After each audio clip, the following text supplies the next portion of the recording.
Hello and welcome to the Inspiring Women Wales podcast brought to you by NatWest Cymru and the University of South Wales. I'm Gemma, NatWest Cymru's Ecosystem Manager for Wales. The COVID-19 pandemic certainly compounded the difficulties and expanded the obstacles faced by many women in starting, continuing and scaling their businesses. But our communities are full of women whose resilience and resourcefulness have been key to business survival during these tough times. By bringing you their stories in this series, we aim to inspire you and give you the confidence to move forward with your business dreams. With me for this episode is Frankie Hobro, Director of Anglesey Sea Zoo. Hi Frankie. Hello. Welcome to the podcast. Thank you so much for joining me. You're very welcome. Before we hear more about Anglesey Sea Zoo, I'm really intrigued, Frankie. Tell me a bit about your background and what you did before you bought the zoo. So my background before I moved back to North Wales and bought the Anglesey Sea Zoo had nothing to do with business whatsoever, but it was actually very, very relevant. If I hadn't done that, then I wouldn't be able to do what I do today, as a business owner and director. My experience, my work experience and my work was based around conservation, practical hands-on conservation work. Originally, this was going out to very exotic sounding places on projects, being thrown right in at the deep end, if you like. Things like abseiling, climbing, learning hands-on skills with critically endangered species. So, some of the rarest species in the world, which are often found in these sort of island environments. Very isolated environments, incredible work, but very much sort of thinking on your feet, learning on your feet. So I picked up a lot of very specific skills such as tagging turtles, ringing birds, radio tracking, nest monitoring, a lot of work with birds and reptiles, and very, very specific to island conservation, if you like. So I developed through voluntary jobs and local wages, these very specific set of skills for island conservation and endangered species management. And one of the most wonderful things about that kind of work is that you're basically solving a problem. So you have a problem because you have a species, for example, that's very, very threatened because of habitat loss or invasive species. And your monitoring work and your ongoing day-to-day work is reversing that problem. So trying to, stabilize the species, increase the numbers that are in the wild. But at the same time, one of the most fundamental parts of that work is training and involving the local communities. Because if you don't do that, then when you leave, the project will fall on its face. You need local people to be, they're an intrinsic part of this kind of process to keep these kind of things going. So if you like, you're solving a problem. So you're creating a situation which will save the species and the habitat, but it will also create an improvement in the local community, so it's in their benefit, it's to their benefit to continue with these projects as well as the species. So this is something that's fairly short term generally. You have sort of 6 months or 12 months on a project and then you move on to another project doing something similar, somewhere slightly different, but very sort of applicable skills, if you like, and actually very, very relevant to what I'm doing now with my business, because really, the business that I'm in is not a high profit business. It's about my passions, which is, putting that across to other people, involving other people, training other people, inspiring other people to be more sustainable, to do conservation work, to help the environment. And in doing so, improving the situation as well for those species here. So tell me about the business then, Anglesey Sea Zoo. It sounds absolutely fantastic. Tell us what it is and how you got involved. So I moved over back to North Wales just over 15 years ago now, in March 2007, when I bought the business. And I'd been working, as I say, in very remote conditions. I didn't have any savings. I didn't have a high salary with what I'd been doing. Very, very relevant experience, however. So the original sort of purchase of the business, if you like, was through a bank loan. It's through a business plan and a bank loan. It still is. I'm still repaying my bank loan. It's not something that happens overnight. That's the reality of it. That's how I, managed to sort of set up and start implementing what I'm doing. My decision to move here was Not really a coincidence, because I'm still on an island. Anglesey is an island, very much the same kind of island vibes, the same kind of population, the same kind of community spirit. Slightly different weather, of course. Beautiful scenery, Snowdonia National Park right on the Menai Strait. And all that is very relevant for what the business is. So what I saw was a need in the UK to involve and engage the community with conservation, particularly marine conservation. So a lot of these countries I've been working in, very, very poor countries, children don't always have a very good education. Most people can't swim. I spent a lot of time teaching local people the basics of swimming, just how to float. And yet they know all about the fish. They know all about which species are dangerous, which ones aren't, which you can eat, how to prepare them, where to find them in these sort of, poor island communities. And then you come somewhere like here, the UK, where we are a huge island. Everyone is no more than sort of 3 hours away from the sea. And nobody knows anything about what's in the sea. And if people don't know about it and understand about it, they won't protect it. So I saw that need, if you like, for that community engagement and that involvement.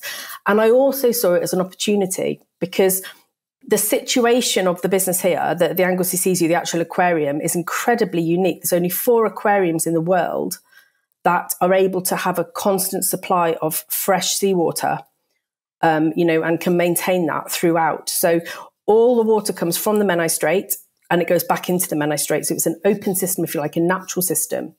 And there's several really, really wonderful things about that. It makes it cheaper to run, so it makes it much more sustainable. It means that we have this natural environment. So if you like, it's an extension of the coast all around Wales, for the animals here. So they're experiencing these really, really natural conditions. And it actually makes it completely unique. So there's no other aquarium in the UK or anywhere else that has all British species. So I made the decision to go completely British, completely local, with these sort of natural environments. So you have the changes in salinity and temperature, you get the plankton blooms. And so this very natural environment, which is expanded into the business, into the tanks and the animals that are here. And so not only do you have this sort of more sustainable environment, which is obviously, cheaper to run. We're not mixing water. We're not having to heat water year round and that kind of thing. But also you've got natural conditions for your animals, which means you've got happy animals living in a natural environment, which survive well and breed well. And it's much better situation for the sort of, the breeding and conservation programs, particularly of the rare species. So that, if you like, has become the unique selling point of the business. And it was a little bit interesting when I first bought, because I had to kind of do this decision to do this sweeping, Britishness, if you like, across everything. And a lot of people were very dubious about it. A lot of people were very dubious about the whole sort of environmental, the tree hugging. 15 years ago, it wasn't as much the norm. It wasn't as much recognised about the importance of sustainability and environmental stuff. And there were quite a few people that kind of said, that's great, Frankie, that you're going to enjoy yourself and this is your thing. But, it's not a way to make money. It's not a long-term business plan. And I stuck with it. And the British thing as well, a lot of people are dubious about that, because they're like, well, people can just go down to the beach and do that. And they're not. So clearly they're not really interested in it. It's all kind of boring stuff, Don't you think they want to see colourful stuff, tropical stuff? With pushing the uniqueness of the British species, showing how colourful some of our animals are, and just educating people a bit more about the everyday species that they don't know much about, all the really interesting facts about them. That was a really, really important sort of baseline for what I was doing. And then off the back of that, very quickly, I started to continue into the much more hands-on conservation side for the endangered species, like I'd been doing abroad. And most importantly now, we have both species of British seahorse here. And these are now almost extinct in the wild all around the UK. There's really just a handful found in one place off the south of England. We know they used to be common most places across Wales, even quite locally here on Anglesey. And they've now disappeared throughout most of their range in the UK. So we're breeding them here with a view to being able to re-release them. And this is something else that's completely unique about the work that we're doing. So we're working with local fishing communities and with Project Seagrass and Sea Search and some of the other organisations that are doing the work sort of out there in the field, looking at how and when and where we can start to release seahorses once we've got to the stage of having enough healthy juveniles to release.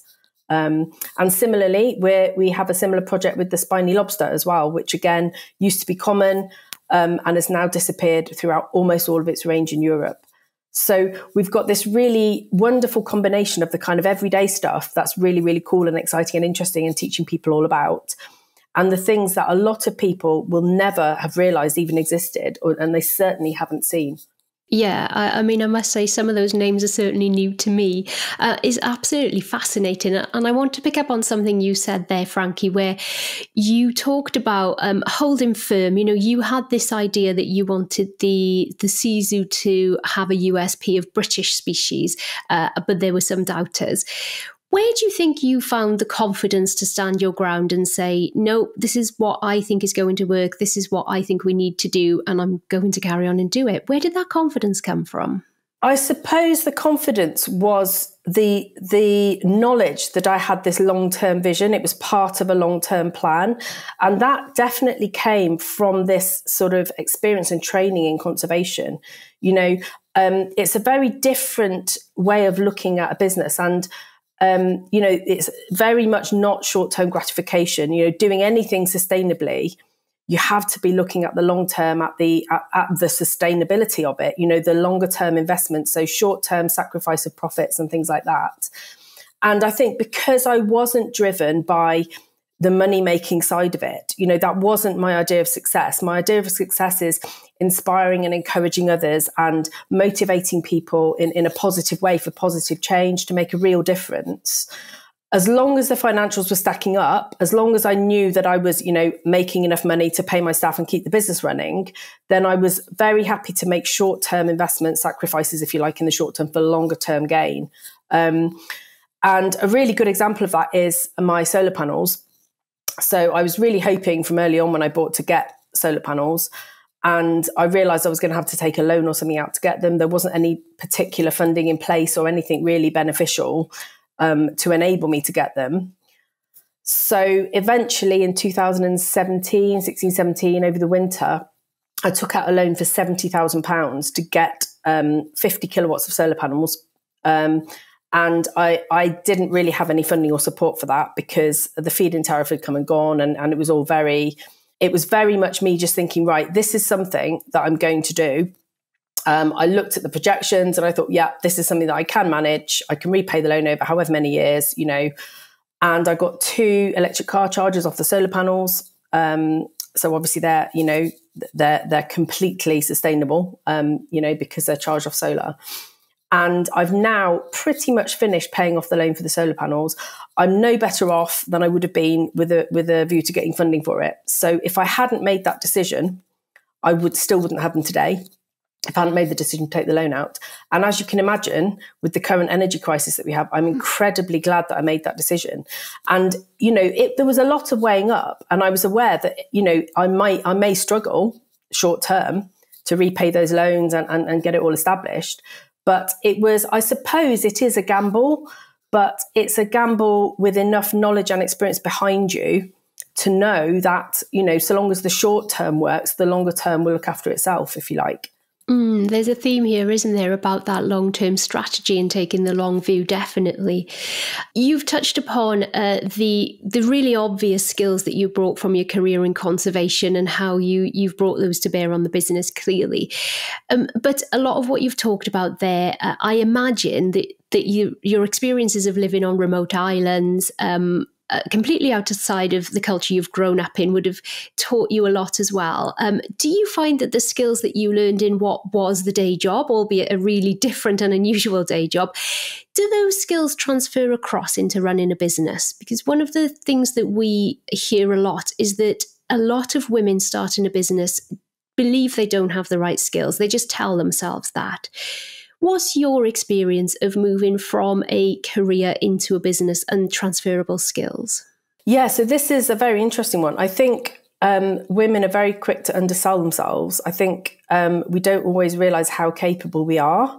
And there's nothing wrong with admitting that there's a big aspect of not having a lot of choice. You get your head down and you get on with it. And then you start looking around now and then and realising how much you've achieved and therefore how much you can continue to achieve. that is one of the important aspects, is realizing that, you can do this stuff. You might not realize, but you can. It is in there somewhere. And it's interesting because I call this the beach bum to businesswoman. But when I do my sort of big ideas talks, it was actually my mum who spoke to me a few years ago about this. She didn't really tell me while I was abroad, but obviously my friends' parents chatted to her quite a lot. And there were a couple of parents in particular who were kind of saying to her, you must worry about Frankie because, she's not earning any money. She's not going to have a proper mortgage. She's not got a proper career. It's great that she's, bumming around on all these islands and stuff. But, aren't you worried about her long-term prospects and her long-term future? And mum said to them, this is her career. This is her thing. And she is gaining these valuable skills. And it's really interesting because then I bought the Anglesey Sea Zoo. And the same friends turned around to her and went, oh my goodness, you must be so proud of her. And yet, really, I wouldn't be able to do what I do now if I hadn't done what I did then. So almost everything is transferable. It's very, very interesting. So one sort of major thing is this resourcefulness and this resilience. When you're on an island, you have to make do, you have to find a solution. And you have to plan ahead as to, would that work another time? Is there a better way of doing that? How can I adapt that? And it's very, very similar when you've got your own business. And there's absolutely no doubt that resourcefulness and resilience got the business through COVID because I was able to completely adapt. It's this flexibility that you get as well, this ability to adapt, to drop everything here and go back to it and move over to, the other more urgent issue. And the sort of piecemeal side of it, the juggling lots of different things, which women are naturally very good at, even if they don't realize it. But, most importantly, I think the really fundamental thing that's transferable is finger on the pulse, right? So when you've got the last few of a species, literally the last handful of animals of a species, you're watching every single movement of every single animal every day. You know exactly what they're doing every minute. You know what they've eaten in the morning. You know who they're paired up with, where their eggs are, what they're doing, or all their behavior. And if anything changes slightly, this little alarm bell goes off and you think, oh, what's changed and why and what's going to happen and what do I do about it? And it's exactly the same when you've got your own business, particularly in those early stages when you're establishing what works, what doesn't work, having to make changes, big decisions on things, and being able to spot those little changes and tweak things and change things and watch what works and what doesn't is really, really important. And those are probably, that's the most important skill, I think, that I brought across with me, which has really, really paid off with having my own business, without a doubt. It sounds a little bit like being a mum as well, having a finger on the pulse and noticing any tiny change. You mentioned there COVID. Tell us how the business did survive that. I mean, it's a tourism-based business, and we know that that was just basically closed down overnight. So how did you approach that, and what were the pivots you needed to make? Yeah, so COVID was a huge knock. I admit I was at the stage where, I was starting to get quite confident about things with the business. My methods were working with the sort of long-term investment side of it. Things were starting to pay off. The USP was paying off. We're getting a lot of public support. And we were closed down overnight. And between March 2020 and May 2021, I went from being open every day, all year round, to 14 weeks of trading. And footfall is still the only actual way that the business makes money. We do a lot of other things that are not for profit, but, footfall visitors was the way, or it still is the way that we make all the money. Obviously, running costs were still high.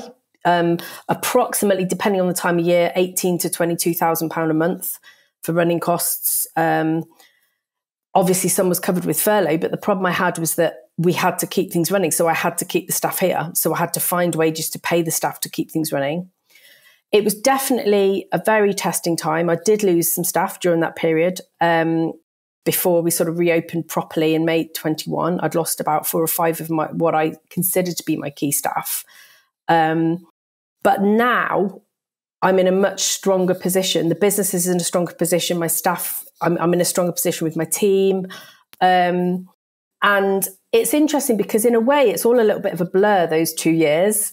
But again, it was an adaptation. So My kids were around. I'm very fortunate that my kids are at the age where they could actually be a lot of help, and it was a really educational experience for them. So they were helping me do basic everyday, animal husbandry, going down to the rock pool to help me catch food for the animals, to keep feeding things. And obviously I was going in doing what needed to be done to keep things running. And I kind of reverted to doing all the emergency financial stuff, really. So I was applying for funding. I was sending out appeals for funding. So one of the really wonderful things was the support we got through things like crowdfunding. That was very, very reassuring. In hindsight, I realise now that's because of this very sort of strong community aspect that we've built up over the years of been doing the business. So it shows how much that kind of thing can pay off. Having done a lot of voluntary community work for so long, people were clearly very, very supportive of that. And I applied for all the funding that I could, towards sort of cash flow, but also for development.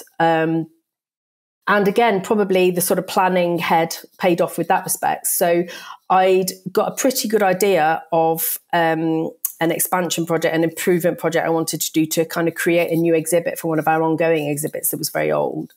And I'd already got a plan together for that, a sort of quite a tight cash flow plan and costings and things like that. And the Economic Resilience Fund 3 came up, which was a very specific business development fund, looking at, post-COVID improvements and staffing and this kind of thing. So I was in the position where I pretty much had something I could submit for that. And that was another quite good example because they opened the funding and they opened it for a month and they said that people could apply online. And that evening I sat down, the kids were asleep, and I poured myself a glass of wine. I thought, right, I'm going to do this now. I'm going to get it done, because by the next day I knew I had a lot of other things to do. And I sat there and I finished at something like 1:30 in the morning, and I got this project submitted. And in the morning when I woke up, it was to phone calls from other business owners saying, Frankie, I'm trying to apply for this and I can't, and I don't understand what's happened, and you've applied. And basically they closed it because they'd been so inundated with applications that they closed it by the next morning. And not only did I manage to submit, I actually got the funding. I got 150,000 from the Welsh government, thank goodness, which has, turned things around for me. So not only did I survive COVID, I've actually got this project, which I've nearly completed, this sort of new exhibit going forward. So again, I think it's, I'm not encouraging people to stay up till 1:30 every morning to do stuff, but it's another example of how sometimes if you make the right decisions at the right time, it can really pay off. And being prepared for stuff, having, I had to adapt things slightly from what I had, but it was a kind of, this is the time to do this. And it paid off. So as I say, I'm actually, I'm fortunate enough to be able to say that I'm positive coming out of COVID. I'm not a lot worse off than I was. Obviously, I have loans. I had to take, a CIBIL loan out and things like that. So there'd be negatives of it, but I'm not, concerned about the long-term prospects of the business now coming out of COVID, which is a huge relief, really, when you think about, the industry that I'm in. Not just the tourism and hospitality that got such a huge hit, but also particularly in Wales, the zoos and aquariums, because we didn't have that that sort of extra funding that they gave in England specifically to, wildlife attractions. Yeah. Well, Frankie, we're nearly out of time, but I've got one last question I wanted to ask you before we wrap up. You come across as just the perfect example of somebody who's managed to balance their absolute passion for something, which comes across in the way that you talk about conservation and helping communities to upskill, with running a sound business and having a finger on the pulse, as you say, of the books and money and that kind of thing.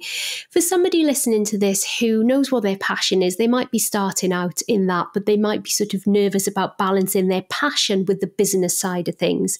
Do you have any tips for those, or any lessons learned from your journey so far? Yeah, I mean, the real thing is don't take your eye off the ball. Don't let yourself lose that passion. You will get knocks along the way, and don't worry about that. That's part of the experience. And it is really true what they say, what doesn't kill you makes you stronger. You will get these knockbacks. And when you've overcome something like that and move forward, that is, it's not only incredible with your own determination, if you like. I think it makes you more determined, but it's also great for your confidence. It makes you realize that you can cope with things. I'm very much one for saying to people, don't be afraid of making mistakes. Move out of your comfort zone with stuff and go for it and try it, because almost the more out of the box it is, the more likely, if you run with it, something will come from it. And if you try something and it doesn't work, you can go back, you can regroup, and you can try again, because at least you know what doesn't work. So you can then try, and change it a little bit and see what does work with it. That's really it's the passion thing. If you're doing something that you're really passionate about, then you will always find people that are negative about it. You'll always find the critics, but to try and use that in a positive way. And the other really important thing, you have to enjoy being busy. And I don't deny I'm really busy, and sometimes I feel I'm too busy, but I do like being busy. It's really important. People always say this, you make sure you look after yourself, but it is important to look after yourself. And it's important not to see that as a selfish thing, because when you're doing something like this, you have the business, you have the staff, and obviously as a mum, you have your family, which has to come first. And so if you're not looking after yourself properly, you can't look after all those other things that are completely dependent on you. So it's important not to see that, that sort of, me time thing as a selfish thing, but as a fundamental part of what you do, making sure you take time out to spend with your family, making sure that you do spend time with your kids while they're growing up. And obviously try and integrate that as much as you can into what you do. And that's the wonderful thing about something like what I'm doing, is that I can make decisions like that. And because I can, I do. I can make decisions to put the family first, or, to go away and get my headspace for a week or two when I need it, so that I can come back and be a lot more productive. And I think that's really important for women to realise. You don't have to run yourself into the ground all the time, and you really mustn't feel guilty about having time out yourself, because it's this longer term part of this bigger picture. That is a really important message to end with. Thank you so much to my guest for this episode, Frankie Hobro, Director of Anglesey Sea Zoo. If you'd like to hear further episodes of Inspiring Women Wales, then please subscribe. To find out more about this podcast and how USW Exchange can connect your organisation to the skills, expertise and facilities at the University of South Wales, visit southwales.ac.uk/business. And for more on NatWest support for small businesses, search NatWest Business Services.